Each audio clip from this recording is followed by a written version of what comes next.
विधानसभा क्षेत्र में प्रत्येक अखाड़ा कमेटी से हम मिल रहे हैं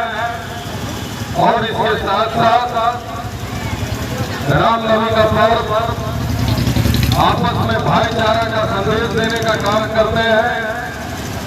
और पर्व को दूसरे नजर से नहीं देखते हुए शांतिपूर्वक हर्षोल्लास के साथ में